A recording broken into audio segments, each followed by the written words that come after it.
தம்பிங்களா? ஏய், யாருக்கு யார் தம்பி? பிச்சடுவான் உன்னை. ஓப்பனிங் சீன்லயே அவமானமா. சுந்தரியா சுமிதா மட்டும் தான் கொஞ்சம் கண்ணுல பாக்குற மாதிரி லட்சணமா அழகா. தேங்க்யூ. அவன்லாம் பாரு முய்ய திருடுற மாதிரியே வந்திருக்கான் ஒருத்தன். என்ன டச் பண்ணி பேசுற வேலைக்கு புதுசா? கேர்ள்ஸ் ஹாஸ்டல் பாய்ஸ் ஹாஸ்டல்னு தனித்தனியா வரீங்க. ஆமாங்க. ஆமா, கேர்ள்ஸ் ஹாஸ்டல்ல எங்களை சேர்த்துக்க மாட்டேன்னாங்க. இன்னைக்கு வந்து ஒரு முக்கியமான நாள். எலிமினேஷன் வாரம். அதனால தான் நான் ப்ரிப்பேர்டா வந்திருக்கேன். எலிமினேஷன் டாடா பை பை சொல்றதுக்கு. ஓ, அப்படியா விஷயம்? நீங்க எப்பவும் கேப்பீங்கல்ல ஃபீட்பேக் எல்லாம் தெரியும் எப்படி வருது எப்படி பாக்குறீங்கன்னு. ராஜு ஏதோ சொல்லிட்டு இருந்தா கேளுங்க. குண்டு பைப்ல எப்படி கோர்த்து விடுது பாரு. போற பக்கம்லாம் பாராட்டு மழைங்க. சில தவிர்க்க முடியாத காலத்தினால நிறைய நெகட்டிவ் கமெண்ட்ஸ் வந்தது சார். விளையாட்டுனா முன்ன பின்ன படத்தாண்டா செய்யும். பட்டாள நாம தானே தாங்கிக்கணும். பெரிய ஆட்கள் என்ன சொல்லியிருக்காங்கன்னா, நெகட்டிவிட்டி எல்லாம் இக்னோர் பண்ணிருங்க, அதை பத்தி பெருசா பதில் சொல்லாதீங்க அப்படின்னு. அதானே உலக வழக்கம். நாமளும் மனசு தடப்படுத்திக்கிட்டு அது தெரிஞ்சாலும் தெரியாத மாதிரியே ஷூட்டிங்க்கு வர்றேன் சார். பாத்தீங்களா, கவுளி கூட அடிக்குது. ஹலோ, நான் தான் ஃபீல் பண்ணேன். இந்த மதுமிதான்னு ஒரு கேரக்டர் இருக்கா சார், அவ உட்காந்து எல்லாத்தையும் மனப்பாடம் பண்ணிட்டு வந்து மூஞ்சிக்கு நேரா சொல்லி காட்டுறா. பங்கர்ல ஒரு ரூம் வச்சு மூஞ்சியை மூடிட்டு ஹேக் பண்ற மாதிரி உட்காந்து இவதான் எல்லா மீம்ஸும் போடுறான்னு நினைக்கிறேன். உனக்கு ஏன் இந்த கெட்டா? நான் நல்லா இருக்குது, உனக்கு பிடிக்கலையா? நீங்க பாருங்க சார், சின்ன வயசுல போட வேண்டிய ட்ரெஸ் எல்லாம் திருடிட்டு வந்து இப்ப போட்டு ஒரு குக்க பத்தி எக்ஸ்பிரஸ் பண்ணி அவங்களுக்குள்ள இருக்கதெல்லாம் ஒரு லெட்டரா இங்க வந்திருக்கு. ஐயோ. I'll take my favorite number 5. பைத்தியக்காரா இவ்வளவு பேசின்னு இருக்கேன் பையங்கிற. That is my favorite number. ஆஹா. இது ஆக்சிடென்டலா நடக்குது. ஏய் இங்கதான கொடுத்தாங்க. அதுதானே.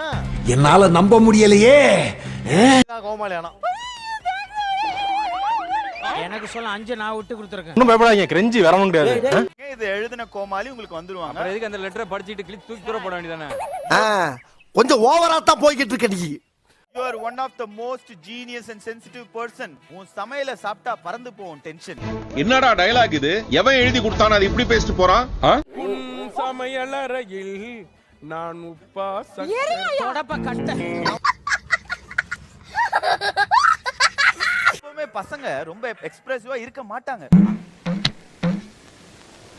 ஆனா நீ இது எல்லாத்தையும் பிரேக் பண்ணிட்டு இந்த செட்ல ஒரு பயங்கர எனர்ஜியா இருக்கு. ஏப்பா, அப்படியெல்லாம் ஒண்ணு இல்லையே. அப்பதான் சுனிதா எப்படி லெட்டர்லாம் எழுத ஆரம்பிச்ச? ஆமாண்டா நாளை கவிதை போடுறாளோ. நீங்க ஏதோ சொன்னீங்க, ஆனா என் காதுல இது ராங்கா விழுந்தது. கவிதை ஓகே, எங்க போஸ்ட் ஆபீஸ்ல போட்டியோ? இல்லடா உங்க மனசுல போட்டேன்டா. அட்வான்டேஜ் டாஸ்க வின் பண்ணி எல்லாருக்கும் கஷ்டம் கொடுக்கறதுல நீ தான் வித்தக்காரன். என்னென்ன சொல்றான் பாருங்க. அந்த குக்குக்கு நீயே ஹெல்ப் பண்றதுல ஒரு சமயக்காரன். மொத்தத்துல நீ ஒரு பைத்தியக்காரன்.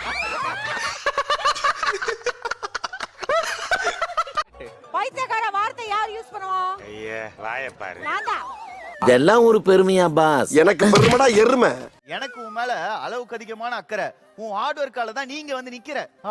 உன்னை இந்த மாதிரி எல்லாம் பேச சொல்லி யாரா சொல்லி கொடுக்குறா? எழுதின கோமாளி யாருன்னு நீங்க நினைக்கிறீங்க? சுனிதா. நான் அதுதான் சுனிதா தான். சுனிதா. வேற யாரு? நான் தான். எனக்கு என்ன தெரியல, புகழ் சபானாவும் உமேர் சுனிதாவும் பேரானாலே சந்தேகம் வரும். ஏன் இப்ப உனக்கு எங்க வலிக்குது? காஸ்டியூம் ஒரு சேமா தான் போட்டது. பேரிங்கா இருக்கு காஸ்டியூம். இந்தியாவிலேயே கருப்பையும் ஊதாவையும் சேமுன்னு சொன்ன ஒரே ஆள் நீதான். சுனிதா வாயெல்லாம் பல்லா இருக்கும், உமேரோட மனசெல்லாம் தில்லா இருக்கும். அதை பாக்குற நம்ம கொஞ்சம் டல்லா இருப்போம். நல்லா இருக்கும். ஸ்கூல் படிக்கும்போது லெட்டர் நான் கொடுத்துருக்கேன். கொடுத்துருக்கேன். யாரு கொடுத்தேன்? ஹெட் மாஸ்டருக்கு. மறக்காம சர்ப்ரைஸ் பண்ணுங்க.